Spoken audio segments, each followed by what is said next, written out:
नमस्कार, आप देख रहे हैं दूरदर्शन किसान। खेती और किसानी से जुड़ी नवीनतम जानकारियों के साथ इस खास कार्यक्रम में आप सभी का स्वागत। मैं हूं मुकुल शर्मा। आइए बताते हैं क्या है नया आज के कार्यक्रम में।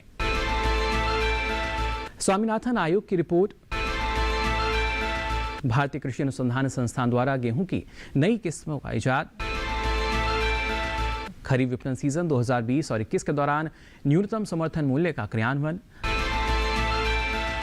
भारत ने हासिल की एक और महत्वपूर्ण उपलब्धि, राष्ट्रीय रिकवरी दर 95% से अधिक हुई,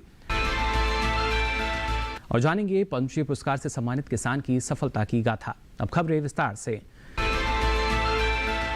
भारत सरकार ने हरित क्रांति के जनक कृषि वैज्ञानिक डॉक्टर एम.एस. स्वामीनाथन की अध्यक्षता में 18 नवंबर 2004 को राष्ट्रीय किसान आयोग का गठन किया था।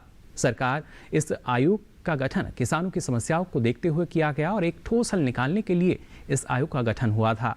आयोग ने खेती किसानी के सभी पहलुओं पर गहन विचार विमर्श कर दिसंबर 2004, अगस्त 2005, दिसंबर 2005 और 4 अप्रैल 2006 में क्रमशः 4 रिपोर्ट प्रस्तुत की थी।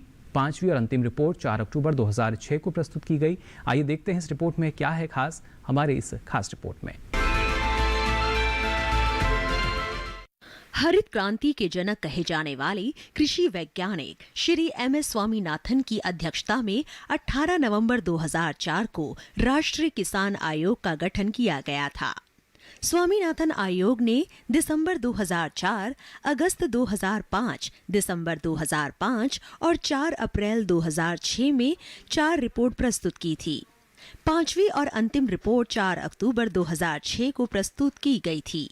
स्वामीनाथन आयोग की रिपोर्ट में भूमि सुधारों को बढ़ाने पर जोर दिया गया। रिपोर्ट में कहा गया कि अतिरिक्त और बेकार जमीन को भूमिहीनों में बांटो और आदिवासी क्षेत्रों में पशु चराने का हक दिया जाना चाहिए। भारत में कुल बुआई योग्य भूमि 141.4 मिलियन हेक्टेयर का करीब 52% भाग अभी भी सिंचाई की व्यवस्था से वंचित है और वर्षा जल पर निर्भर है। पूरे भारत में अभी भी केवल 35% भूमि की नियमित सिंचाई की सुविधा है। आयोग ने सलाह दी कि सिंचाई के पानी की उपलब्धता सभी किसानों के पास होनी चाहिए। इसके साथ ही पानी की सप्लाई और वर्षा जल के संचय पर भी जोर दिया गया था। आयोग ने पानी के स्तर को सुधारने पर जोर देने के साथ ही कुआं शोध कार्यक्रम शुरू करने की बात भी कही थी। भारत में कृषि उत्पादों के प्रति हेक्टेयर विश्व में कम है। आयोग ने कहा कि कृषि क्षेत्र में अनुसंधान और विकास पर ज्यादा ध्यान देने की जरूरत है। इसके साथ ही आयोग ने कहा था कि कृषि से जुड़े सभी कामों में जन सहभागिता की जरूरत होगी, चाहे वो सिंचाई हो, जल निकासी हो, भूमि सुधार हो, जल संरक्षण हो या फिर सड़कों और कनेक्टिविटी को बढ़ाने के साथ शोध से जुड़े काम हो।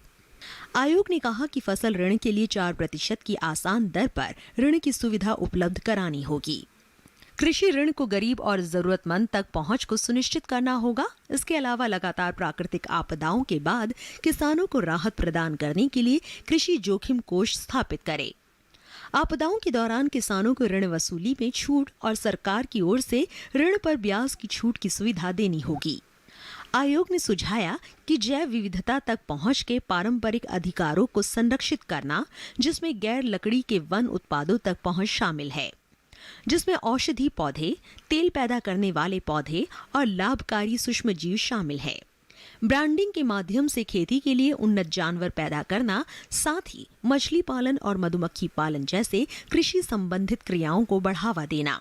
धान और गेहूं के अलावा अन्य फसलों के लिए न्यूनतम समर्थन मूल्य की व्यवस्था की जानी चाहिए। इसके अलावा पीडीएस में बाजरा और अन्य पौष्टिक अनाज स्थायी रूप से शामिल किए जाने चाहिए। फसलों का न्यूनतम समर्थन मूल्य उसकी उत्पादन लागत से कम 50% अधिक होना चाहिए। किसानों की समस्याओं को ठीक से समझने के लिए राज्य स्तरीय किसान आयोग की स्थापना करें, जिनमें किसान भी शामिल हो। इन किसानों को कृषि के अलावा अन्य साधनों जैसे पशुपालन इत्यादि के द्वारा धन अर्जित के लिए प्रेरित करना होगा। वृद्धावस्था पेंशन और स्वास्थ्य बीमा के प्रावधान ठीक से लागू किए जाए ताकि किसानों में सामाजिक असुरक्षा की भावना पैदा ना हो। भारतीय कृषि अनुसंधान संस्थान द्वारा गेहूं की नई किस्में इजाद की गई हैं। गेहूं की इन किस्मों के बारे में IRI के जेनेटिक्स विभाग के प्रधान वैज्ञानिक डॉक्टर राजवीर यादव ने क्या विशेष जानकारी दी, आइए देखते हैं। जनरली खरपतवार नियंत्रण का एक सबसे सटीक है कि भाई आपने जब फर्स्ट इरिगेशन दी तो फर्स्ट इरिगेशन के बाद उसको 10-1 दिन का टाइम दो ताकि जितने भी खरपतवार हैं वो जम जाएं, और जमने के बाद जब उसमें खरपतवार अप्लाई करें, खरपतवार नाशी केमिकल है उसका एप्लीकेशन करें ताकि वो जमे हुए वीड को मार सके। हालांकि ज़्यादातर हर्बिसाइड में सेलेक्टिविटी बहुत अच्छी है। आप ये ध्यान रखिए कि आपके खेत में किस तरह के हर्बिसाइड हैं, यानी चौड़ी पत्ती के हैं या नैरो पत्ती के हैं। तो अगर चौड़ी पत्ती के हैं तो उसके जो रिकमेंडेड हर्बिसाइड है चौड़ी पत्ती के उनका उपयोग करें। अगर संकरी पत्ती के हैं तो संकरी पत्ती के रिकमेंडेड हर्बिसाइड हैं उनका उपयोग करें। मेटसल्फुरोन एंड सल्फासल्फुरोन ये दो एक साल्ट हैं जिनको कम्बिनेशन के अंदर ये ज़्यादातर ब्रॉड लीफ को भी और नैरो लीफ यानी चौड़ी पत्ती वाले खरपतवार को भी और जो संकरी पत्ती के खरपतवार हैं उनको भी अच्छी तरह से कंट्रोल कर लेते हैं। जहाँ तक बात है कुछ हर्बिसाइड हैं जो लोग बाग खासकर फ्लेरिस माइनर के कंट्रोल के लिए यूज़ कर रहे हैं, उनकी ओवरडोज, तो उससे काफ़ी क्रॉप को नुकसान होता है। अभी कुछ हर्बिसाइड हैं जो नए हर्बिसाइड हैं उनकी काफ़ी इफ़ेक्टिविटी अच्छी है, तो उन हर्बिसाइड को आप चेक करिए उस एरिया में, खासकर जिस एरिया के अंदर आपका ये गुल्ली डंडा का कंट्रोल होने में असक्षम हैं लोग बाग, जो ऑलरेडी अवेलेबल हर्बिसाइड है उनके थ्रू। जैसे सिंचाई के लिए आपका एक ही स्टैंडर्ड फार्मूला है कि जब भी आप फर्स्ट इरिगेशन दें तो क्राउन रूट इनिशिएशन, हालांकि ये कोई ऐसा नहीं है कि आपने क्राउन रूट इनिशिएशन को मिस कर दिया तो बहुत ज़्यादा नुकसान हो जाएगा। क्राउन रूट इनिशिएशन एक क्रिटिकल स्टेज है, पर आज के दिन आप देखोगे तो ज़्यादातर वैरायटियों के अंदर बहुत ज़्यादा फुटाव है, और उस फुटाव को मेंटेन करने के लिए अगर जो आपका पहली इरिगेशन थोड़ा डिले भी कर दोगे तो उससे इतना नुकसान नहीं होगा। तो जो एक normal required number of tillers है उससे जितने ज़्यादा टिलर हैं वो कुछ ख़त्म हो जाएंगे और सिर्फ ज़्यादातर टिलर प्रोडक्टिव टिलर ही बचेंगे। तो ऐसा नहीं है कि भाई CRI, हालांकि जो रिकमेंडेड वो है कि आप 20 या 21 दिन के आसपास आपकी पहली क्राउन रूट इनिशिएशन आ जाती है, तो क्राउन रूट इनिशिएशन होने के बाद आप पहली इरिगेशन देते हैं। वो पहली इरिगेशन इस टाइम पे एक और भी रीज़न है कि आप फर्स्ट इरिगेशन के बाद 10 या 12 दिन का गैप दीजिए ताकि खरपतवार जम जाए, और अगर आपकी क्रॉप 40 दिन से ऊपर चली जाएगी तो वो उसके अंदर ग्रोथ बहुत ज़्यादा हो जाती है, और उस टाइम अगर आप हर्बिसाइड का एप्लीकेशन करोगे तो वो आपकी फसल को भी नुकसान पहुंचाएगी। तो इस हिसाब से ये जो 20 या 25 दिन के आसपास पहला इरिगेशन है तो उसके लिए बड़ा उपयुक्त रहता है कि पहले इरिगेशन को 20 से 25 दिन पे दे दो, 10 या 12 दिन के बाद उसके अंदर खरपतवार नाशी का प्रयोग कर लें। पर मैं एक और अन्य बात कहना चाहूँगा, जो किसान खासकर जो किसान ज़्यादा उत्पादन लेना चाहते हैं तो वो पहली इरिगेशन को, और ख़ासकर राइस वीट ग्रोइंग एरिया में जहाँ मॉइस्चर की कमी नहीं रहती उसके अंदर अगर आप थोड़ा सा इरिगेशन को डिले कर लें पहली इरिगेशन को, तो उसमें रूट ग्रोथ अच्छी हो जाती है, और रूट ग्रोथ अच्छी होने से उसके अंदर प्लांट बायोमास को आखिरी तक मेंटेन करने की क्षमता मेंटेन रहती है, और वो टर्मिनल जो वाटर स्ट्रेस है खासकर मार्च के अंदर उससे भी बच जाती है। जो हमारा ब्रीडिंग प्रोग्राम था कि हम वैरायटी ईजाद करें डायरेक्ट सीडिंग के लिए, यानी सीधी बिजाई के लिए, और रेजिड्यू को जलाएं नहीं, रेजिड्यू को इस्तेमाल करें हम, ताकि आपकी क्रॉप को जो टर्मिनल हीट स्ट्रेस है वो ना लगे। देखिए मैं बार बार ये कहता हूँ कि अक्टूबर की सोइंग सबसे उपयुक्त है पैदावार लेने के लिए। कारण ये कि अक्टूबर में बोने से आपकी फसल कभी भी टर्मिनल हीट, यानी जब भी टेम्परेचर बहुत ज़्यादा बढ़ जाता है खासकर मार्च के अंत में या अप्रैल के फर्स्ट वीक में, उससे हमेशा आपकी क्रॉप बची रहेगी। उसके अंदर जो ग्रेन फिलिंग होगी, यानी ग्रेन के अंदर जो ग्रेन अपना भार अर्जित करेगा, वो एक बहुत ही अच्छे समय में होती है, तो उसके अंदर ग्रेन वेट भी बढ़ जाएगा, नंबर ऑफ टिलर्स भी बढ़ जाएंगे, उसके अंदर ड्यूरेशन भी बढ़ जाएगी और आपकी पैदावार की निरंतरता यानी आप कंटिन्यूटी हर बार अच्छी पैदावार लेने के लिए अक्टूबर की सोइंग बहुत उपयुक्त सोइंग है। लेकिन उसके लिए एक ध्यान देने की ज़रूरत है कि ज़्यादातर अक्टूबर सोइंग के अंदर जब भी आप बाहजोत के खेत के अंदर सोइंग करते हैं तो अक्टूबर में ज़्यादातर टेम्परेचर बहुत ज़्यादा रहता है। तो आपको पलेवा दे के अगर जो आप उसके अंदर सोइंग करते हैं तो ज़्यादा टेम्परेचर होने की वजह से वो ऊपर की लेयर में जितना भी मॉइस्चर है वो बहुत जल्दी से उड़ जाता है और वो जल्दी उड़ने की वजह से जब आप क्रॉप की सोइंग करते हैं तो उसके अंदर उस क्रॉप की जो एस्टेब्लिशमेंट है वो प्रॉपर नहीं होती। तो अक्टूबर के अंदर अगर जब आपने राइस वीट के एरिया में हैं तो अगर आप जीरो में करें तो आपकी अगर अच्छी मशीन से करें जीरो में करें अच्छी मशीन से करेंगे तो उसमें स्टैंड एस्टेब्लिशमेंट और मॉइस्चर के जो अपर लेयर में डिप्लीशन का इश्यू है वो कम से कम होगा। और जो ये रेजिड्यू है अगर जब उसी रेजिड्यू को आप डायरेक्ट सीडेड के बाद उसी खेत में पड़ा रहने दे देते हैं तो वो आपके जो सडन राइज इन टेम्परेचर होता है मार्च के एंड में और अप्रैल के बिगिनिंग में और जो मॉइस्चर का स्ट्रेस लगता है सडन राइज इन टेम्परेचर की वजह से उन दोनों चीज़ों को बहुत अच्छी तरह से रेजिड्यू मैनेज करता है। और मेरा अपना अनुभव ये कहता है कि उस रेजिड्यू की वजह से आप कम से कम 1 या 2 क्विंटल का गेन पा सकते हैं आपकी क्रॉप की पैदावार में। और आपको बता दें खरीफ विपणन सीजन 2020 और 21 के दौरान सरकार द्वारा अपनी मौजूदा न्यूनतम समर्थन मूल्य योजनाओं के अनुसार किसानों से एमएसपी पर खरीफ 2020 और 21 फसलों की खरीद ये जारी है। केएमएस खरीद कार्यक्रम से लगभग 41.04 लाख धान किसानों को 70,937.38 करोड़ रुपए मूल्य का लाभ हुआ है। आइए देखते हैं इस पर आधारित ये खास रिपोर्ट। खरीद 2020-21 के लिए धान की खरीद पंजाब, हरियाणा, उत्तर प्रदेश, तेलंगाना, उत्तराखंड, तमिलनाडु, चंडीगढ़, जम्मू और कश्मीर, केरल, गुजरात, आंध्र प्रदेश, ओडिशा, मध्य प्रदेश, बिहार और महाराष्ट्र जैसे केंद्र शासित प्रदेशों में सुचारू रूप से चल रही है। पिछले वर्ष के 310.71 एलएमटी की तुलना में 375.72 एलएमटी से अधिक धान की खरीद की जा चुकी है, जो कि 20.92% है।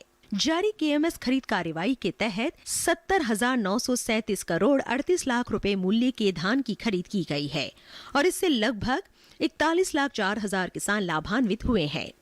राज्यों के प्रस्ताव के आधार पर तमिलनाडु, कर्नाटक, राजस्थान और आंध्र प्रदेश राज्यों के लिए मूल्य समर्थन योजना के तहत 48.11 एलएमटी दालों और तिलहनों की खरीद के लिए मंजूरी दी गई थी। आंध्र प्रदेश, कर्नाटक, तमिलनाडु और केरल राज्यों के लिए 1.23 एलएमटी कोपरा की खरीद के लिए भी मंजूरी दी गई थी। सरकार ने अपनी नोडल एजेंसियों के माध्यम से 1,58,387.33 एमटी मूंग, उड़द, मूंगफली की फली और सोयाबीन की खरीद की है और इससे 88,871 किसानों को लाभ मिला है। 72 करोड़ 40 लाख रुपए के एमएसपी मूल्य पर 5,089 एमटी कोपरा की खरीद की गई है, जिससे कर्नाटक और तमिलनाडु के 3,961 किसान लाभान्वित हुए हैं।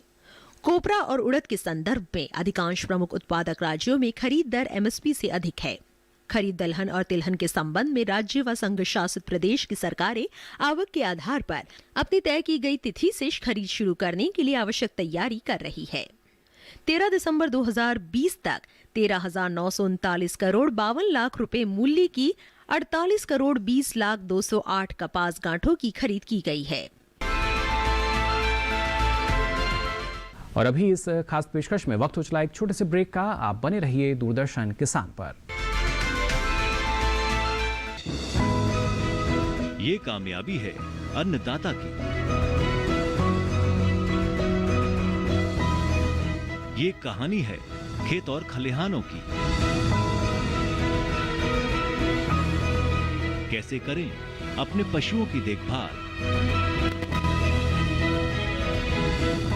जानिए गांव-गांव के किसानों का हाल। देखिए गांव किसान सोमवार से शुक्रवार दोपहर 12:05 पर।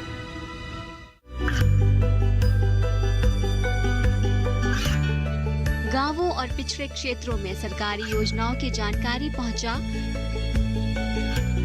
देश में कौशल और क्षमता विकास कर ग्रामीणों को सामाजिक बदलाव और विकास से जोड़ने की दूरदर्शन किसान की पहल चौपाल चर्चा देखें सोमवार से शुक्रवार सुबह 9 बजे।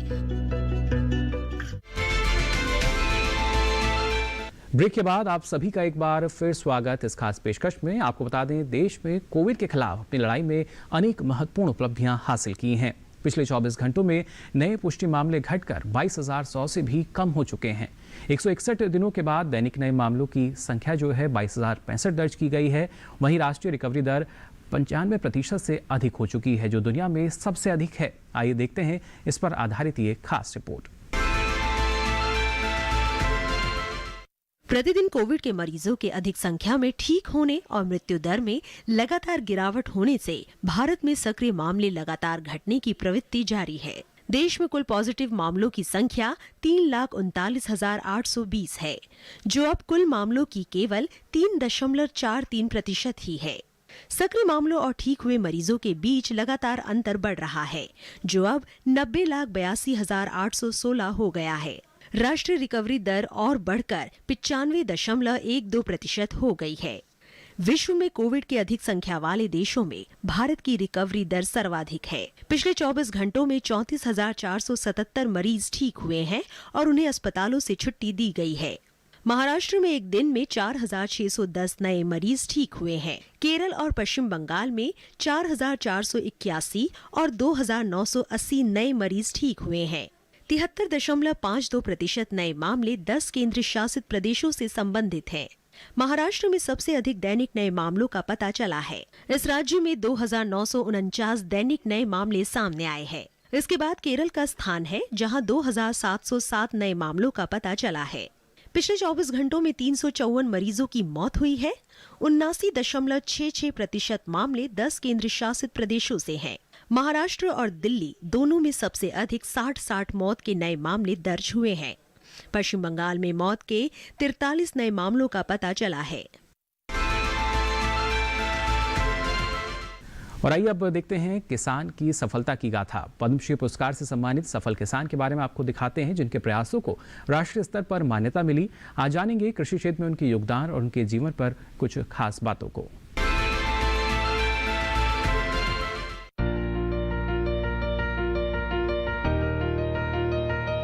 गुजरात के जूनागढ़ जिले के खमदरोल गांव के 95 वर्षीय वल्लभ भाई वसरम भाई मारवानिया ने गाजर की एक बायो फोर्टिफाइड किस्म मधुवन गाजर को विकसित किया है। आपको बता दें कि बायो फोर्टिफाइड गाजर की इस किस्म में बीटा कैरोटीन और लौह तत्व की उच्च मात्रा मौजूद होती है। वल्लभ भाई वसरम भाई मरवानिया को उनके इस कार्य के लिए वर्ष 2019 में भारत सरकार द्वारा पद्मश्री पुरस्कार से सम्मानित किया गया। वर्ष 1943 में वल्लभ भाई वासरा भाई मरवानिया जब लगभग 13 वर्ष के थे, तब उन्होंने अपने 5 एकड़ खेत में अपने पिता की मदद करने के लिए 5वीं कक्षा के बाद शिक्षा छोड़ दी। उन्होंने अपने पिता की खेती में मदद करनी शुरू की। उनके खेतों में दाल, अनाज, मूंगफली, मक्का और ज्वार उपजाई जाती थी। साथ ही मवेशियों को खिलाने के लिए गाजर भी उगाई जाती थी। शुरुआत में इन्हें कई दिक्कतों का सामना करना पड़ा, पर इन्होंने हार न मानी। अपनी कड़ी मेहनत और लगन से इन्होंने गाजर की बायो फोर्टिफाइड किस्म को विकसित किया। वल्लभ भाई की इस खोज से इस क्षेत्र के 150 से अधिक किसानों को लाभ मिला है। जूनागढ़ के 200 हेक्टेयर से अधिक क्षेत्र में इसकी खेती की गई है। इसकी औसत पैदावार 40 से 50 टन प्रति हेक्टेयर है।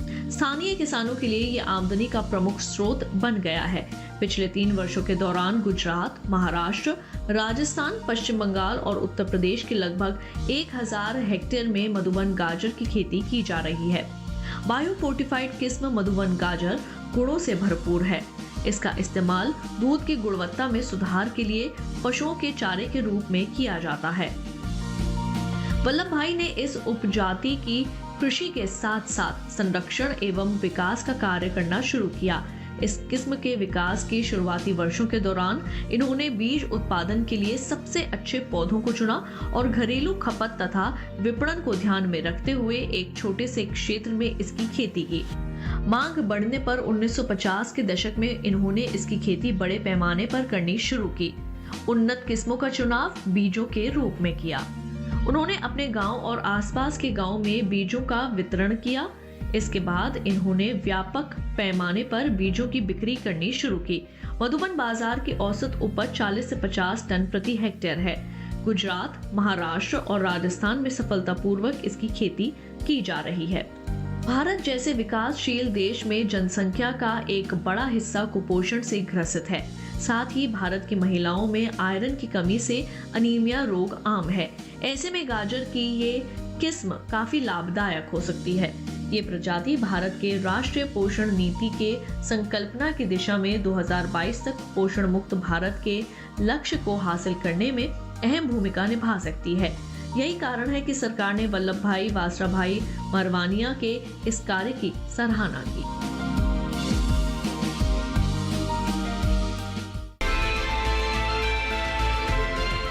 और इसी के साथ ही यहाँ वक्त हो चला एक और छोटे से ब्रेक का। आप बने रहिए दूरदर्शन किसान पर।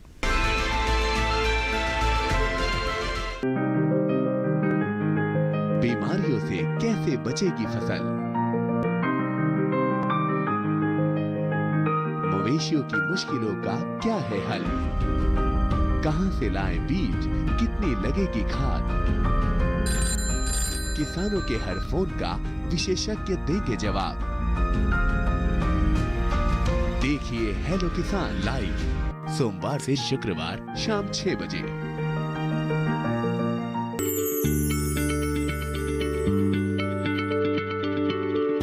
क्या आप किसी बीमारी से परेशान हैं? चाहते हैं डॉक्टर की सलाह? तो हम हैं आपके साथ। बताएंगे आपको जीने की राह। समस्याएं आपकी, समाधान देश के मशहूर विशेषज्ञों के।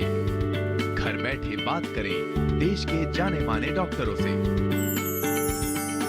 हमारे लाइव प्रोग्राम स्वस्थ किसान में हर शनिवार शाम 6 बजे से 7 बजे तक।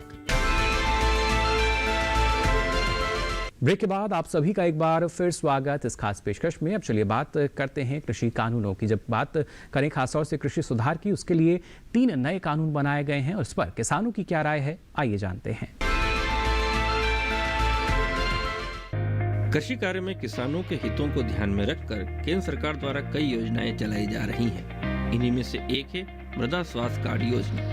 ये योजना खेत में उन्नत पैदावार के लिए सहायक साबित हो रही है, जिसका किसानों द्वारा भरपूर लाभ लिया जा रहा है। दुर्ग जिले के ग्राम चंदखुरी सहित कई गांवों के किसान मृदा स्वास्थ्य कार्ड योजना के माध्यम से अपने खेतों की मिट्टी का परीक्षण करवाकर भरपूर फसल लेने लगे हैं। इस योजना से मृदा परीक्षण के बाद किसानों को उनके खेत में कितनी मात्रा में कौन सी खाद का इस्तेमाल करना है, इसकी सही जानकारी मिलती है और वे उचित मात्रा में उचित खाद का इस्तेमाल करने लगे हैं।